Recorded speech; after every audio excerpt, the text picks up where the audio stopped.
नमस्कार साथियों, स्वागत है आपका हमारे YouTube channel OP edu point पर। आज हम कक्षा 10 की प्रश्नमाला 13, ये नए सिलेबस के अनुसार प्रश्नमाला 13 है और पुरानी जो किताबें अनुसार थी उसमें प्रश्नमाला 14 दी गई है, तो वो है सांख्यिकी की, ये पढ़ेंगे। इस प्रश्नमाला हमारे केवल वर्ग अंतराल रूप में संख्याएं दी गई है, उनका माध्य, बहुलक और माध्य ज्ञात करना होता है। इस वीडियो में हम पढ़ेंगे माध्य और माध्य की विधि पढ़ेंगे, प्रत्यक्ष विधि। माध्य की विधि है प्रत्यक्ष विधि। इस वीडियो में हम केवल एक पढ़ेंगे माध्य, और माध्य की विधि है वो प्रत्यक्ष विधि।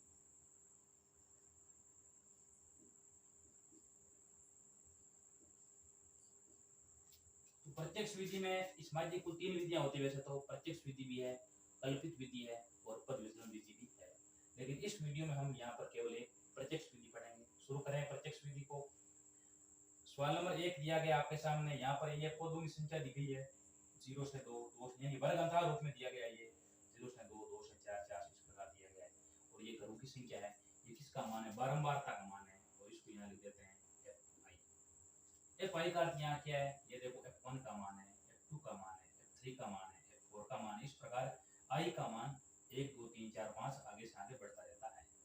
तो यहाँ हम सबसे पहले क्या निकालेंगे? देखो, सबसे सरल विधि प्रत्यक्ष विधि है। इसमें हमें कुछ नहीं करना है, केवल आप क्या निकालो? इसका पहले मध्य मान निकालो। क्या निकालेंगे? मध्य मान। तो मध्य मान होता है, यहाँ लिखेंगे मध्य मान। मध्य मान, मध्य मान होता है xi। मध्य मान क्या होता है? xi। वही बात है, यहाँ देखो तो मध्य मान आएगा वो x1 होगा, या x2 होगा, x3 होगा, x4 होगा, x5 होगा। इस प्रकार आगे से आगे मध्य मान होता जाएगा। तो यहाँ पर है मध्य मान कैसे ज्ञात करें? मध्य मान ज्ञात करने के दो तरीके होते हैं। एक तो आप सीधे ही बता सकते हो इनका बीच संख्या क्या है। देखो 0 और 2 की बीच संख्या ध्यान है, बीच संख्या 1 है, ठीक है। इसके बीच में संख्या है 3, इसके बीच में संख्या है 5, ठीक है। इसके संख्या बीच में है 7, इसके संख्या बीच में है देखो 9, ठीक है। और यहाँ संख्या है बीच में 11, और यहाँ संख्या बीच में है 13। इस प्रकार आप मध्य मान निकाल सकते हो। और इसका एक तरीका एक और भी है, वो मध्य मान कैसे ज्ञात करोगे? देखो, इन दोनों संख्याओं को जोड़ करके आप 2 का भाग दे दीजिए, मध्य मान आ जाएगा। यानी दोनों को जोड़ो, 0 और 2 हो गए, 2 में 2 का भाग, 2 और 4 6 हो गए, 6 में 2 का भाग, 4 और 6 10 हो गए, 10 में 2 का भाग, 6 और 8 14 हो गए, 14 में 2 का भाग, 8 और 10 18 हो गए, 18 में 2 का भाग, 10 और 12 22 हो गए, 22 में 2 का भाग, 12 और 14 26 हो गए, 26 में 2 का भाग। इस प्रकार मध्य मान ज्ञात कर सकते हैं। समझ में आ गया सबको? उसके बाद में क्या निकालना है? आप कुछ नहीं निकालना है, एक ही बात निकालनी है। यहाँ आप लिख दो केवल fi और xi। केवल इसको आप f भी लिख सकते हो, इसको x भी लिख सकते हो, और यहाँ fx लिखो, वो भी सही है, ठीक है। लेकिन यहाँ मैं fi xi लिख रहा हूँ। अब आपको निकालना क्या है?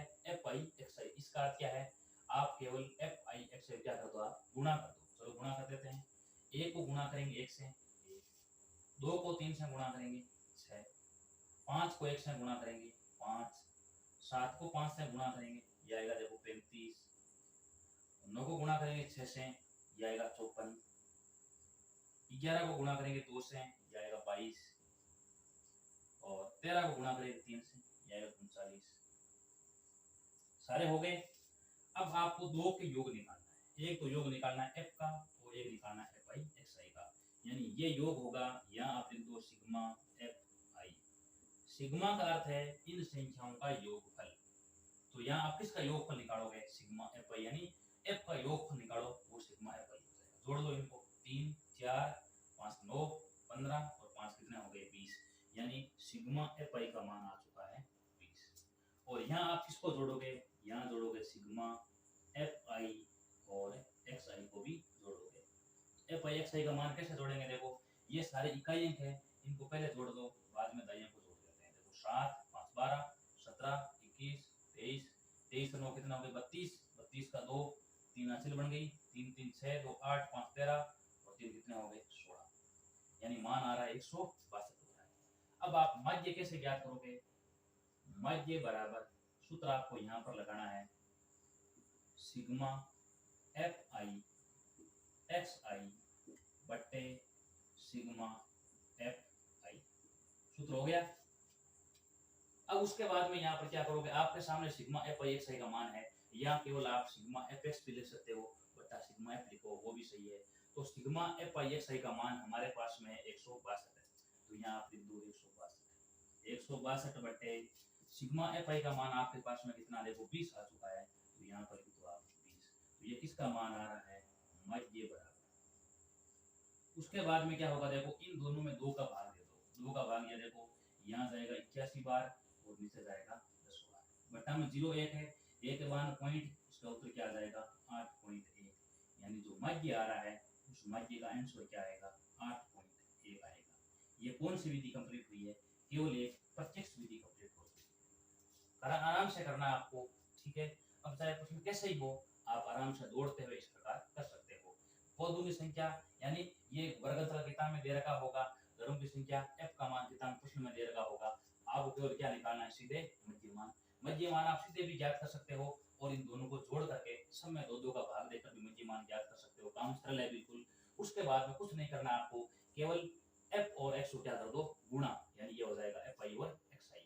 इतना करने के बाद में, गुणा करने के बाद में जोड़ना कितने को है, एक तो f को जोड़ो और एक f को जोड़ो, इसका मान आएगा 162, इसका मान आएगा 20। सूत्र हो जाएगा मध्य बराबर सिग्मा एफ आई एक्स आई बटे सिग्मा एफ आई। यहाँ आप केवल ऐसा लिख सकते हो, सिग्मा एफ एक्स बटे सिग्मा एफ बराबर 162 बटे 20, दोनों में 2 का भाग जा रहा है, तो यहाँ आएगा 81 बटे 10, बटा में 0 1 है, एक बार में पॉइंट लगा दो, उत्तर आएगा 8.1। इस प्रकार हमारा ये प्रश्न कंप्लीट हो जाता है, आराम से कर सकते हैं। अब चाहे प्रश्न कैसा आया हुआ है, तो इस प्रकार हम करते जाते हैं तो सारे प्रश्न हो जाते हैं। एक प्रश्न हम ऐसा और कर रहे हैं, देखो इसका सवाल नंबर जो 2 दे रखा है, वो दे रखा है दैनिक मजदूरी रुपए में दे रखी है, यानी यहाँ पर दैनिक मजदूरी है वो रुपए में दे रखी है, ये सारी संख्या चेंज है, ठीक है। और यहाँ पर भी घरों की संख्या वो भी चेंज है, और एफ भी अलग दे रखी है, ठीक है। और ये देखो ये भी पूरा चेंज होगा।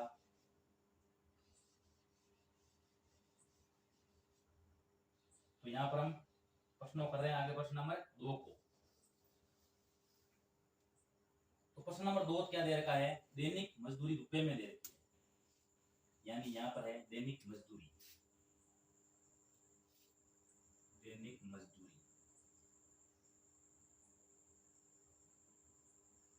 वो किस में दे रखी है, रुपए में दे रखी है, दैनिक मजदूरी दे रखी है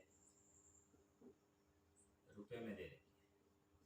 और ये है यहाँ पर श्रमिकों की संख्या, यानी बारंबारता का मान दे रखा है, यहाँ लिख दो श्रमिकों की संख्या,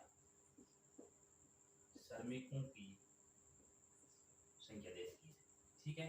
अब यहाँ लिख लेते हैं, देखो ये दे रखा है 100 से 120 दे रखा है, 100 से 120 दे रखा है, आगे 120 से 140 दे रखा है, 140 से 160 दे रखा है, और 160 से 180 दे रखा है, और आगे 180 से दे रखा है 200, ऐसा कुछ दे रखा है। 100 से 120 यानी कुल 5 दे रखे हैं, और आगे दे रखी 12 14, यहाँ दे रखा है 12, यहाँ दे रखी है 14, यहाँ दे रखा है 8, यहाँ दे रखा है 6, और यहाँ दे रखा है 20।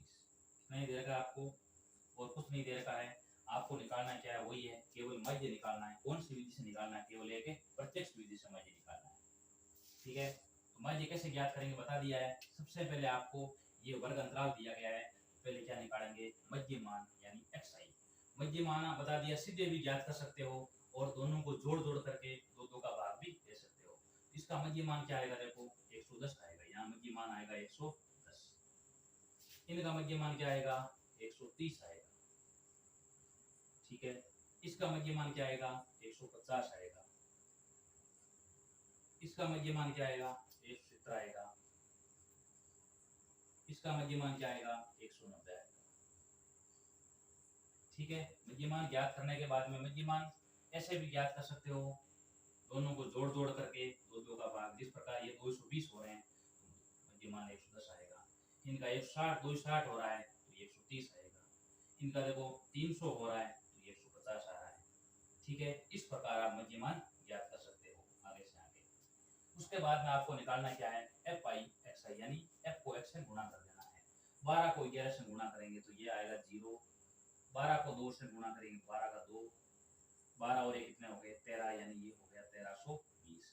इसमें ध्यान करना आपको इकाई अंक को एक सिद्ध में लिखो, दाई अंक एक सिद्ध में लिखो, सैकड़ा का स्थान एक सिद्ध में लिखो, हजारों स्थान एक सिद्ध, ऐसे लिखोगे ना तो आपको जोड़ करने में समस्या नहीं होगी बाद में। ठीक है, अब 13 14 से गुणा करेंगे ये 0 आ गया, 13 को 4 से गुणा करेंगे 52 का 2 अंश लगी 5 हो जाएगी, और 13 और 5 कितने हो गए 18, यानी ये आ गया 1820। और ये हो गया 0, 15 को 8 से गुणा करेंगे ये आ जाएगा 120, 17 को गुणा करेंगे 6 से 0 और ये आ जाएगा 102। ठीक है, 19 को 20 से गुणा करेंगे ये आ जाएगा 38, यानी 0 और ये हो जाएगा 380। इस प्रकार हमने क्या निकाल दिया सबके एफ आई एक्स आई निकाल लिया, सबको गुणा कर लिया है, बिल्कुल सरल काम है। अब जोड़ना है इनको, ये दे रखा 6 8 14, 14 से 20, 20 की शून्य 2 हासिल की हो जाएगी 2 तो 4, 6 14, 20 हासिल की 2 हो गई, 2 और 2 4, 5 और 6, यानी यहाँ पर 50 श्रमिक दे रखे हैं, यहाँ पर देखो 10 दे रखा है, यहाँ पर 10, तो इनका मान क्या आएगा, देखो यहाँ इनका मान आएगा 1900 आएगा। प्रश्न में यहाँ पर दे रखा है 10 दे रखा है, तो इनका मान क्या आ जाएगा, देखो 50। ठीक है, 12 14 8 6 10, 12 14 8 10 आ गया। अब इनको जोड़ेंगे तो ये इनका देखो इकाई अंक सबका 0 है, तो यहाँ आ जाएगा 0। ये सिग्मा एफ आई एक्स आई का मान आ रहा है, देखो दाई अंक को जोड़ेंगे 2 2 4, 4 2 6 हो गए, देखो यहाँ पर 2 2 6। उसके बाद में सैकड़ा को जोड़ेंगे, देखो 11 2 13, 13 9 कितने हो गए 13 9 हो गए 22, 22 का 2 हाथ लगी 2 हो गई, 3 4 5 6 7, ये कितने हो गए, देखो 7260। दोबारा एक बार वो जोड़ देते हैं, देखो 0 आ गया, 2 2 4, 4 2 6, 11 13, 13 9 22 के 2 हाथ लगी 2 हो गई, 3 4 5 6 7। जोड़ने में समस्या नहीं होगी, आपको इकाई अंक को एक सिद्ध में रख दो, दाई को एक सिद्ध में लिख दो, सैकड़ा को एक स्थान में लिख दो, हजार को लिख दो एक स्थान में, तब आपके जोड़ करने में कोई समस्या नहीं आएगी। उसी प्रकार एफ आई को लिख रहे हो तभी आपको इस क्रम में लिख देना है। उसके बाद में सूत्र काम आएगा हमारे यहाँ पर सिग्मा एफ आई बट्टे x, sigma f i x i बट्टे सिग्मा एफ आई, माध्य बराबर इसका मान है 7260 देगा, यानी 7260 बट्टे 50, 0 से 0 कट गया, भाग देना, देखो इसके अंदर भाग कितनी बार जा रहा है, सबसे पहले भाग जाएगा एक बार, शेष बचेगा 2 2 लिख देंगे, तो 22 हो गए, 22 में 5 का भाग जाएगा 4 बार, शेष बचेगा 2, अब लिखेंगे 6 तो भाग जाएगा 5 बार, शेष बचेगा 1, अब भाग नहीं जाएगा, यहाँ पॉइंट लगा देंगे, यहाँ 0 तो भाग कितनी बार गया 145.2, 0 लिख दो तो सही है, और 145.2 लिखें वो भी सही है। इस प्रकार हमारा जो माध्य ज्ञात करने की प्रत्यक्ष विधि है वो होती है कंप्लीट यहाँ पर।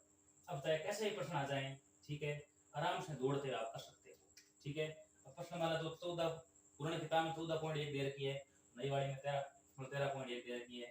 अब इसमें सारे प्रश्न देखो ऐसे ही दे रखे हैं, कोई ज्यादा हार्ड प्रश्न नहीं, आराम से दौड़ते हुए कर सकते हैं। ठीक है, तो अब आप बाकी जो बचे हैं कुल 9 प्रश्न है, 2 करवा दिए, 7 प्रश्न है, उनके आपको एक बार केवल सारे प्रश्न इस प्रत्यक्ष विधि के द्वारा जरूर करने चाहिए। ठीक है, आराम से हम कर सकते हैं। ठीक है, और आगे वाले वीडियो में हम ऐसे में कुछ प्रश्न छांट कर 2 प्रश्न करवाएंगे आपको, वो पढ़ाएंगे कल्पित विधि से, और उसके बाद में पढ़ेंगे पद विधि से। इस प्रकार ये हमारा वीडियो कंप्लीट होता है। यदि आपको वीडियो अच्छा लगा है तो वीडियो को आप लाइक कीजिए, शेयर कीजिए, कमेंट कीजिए।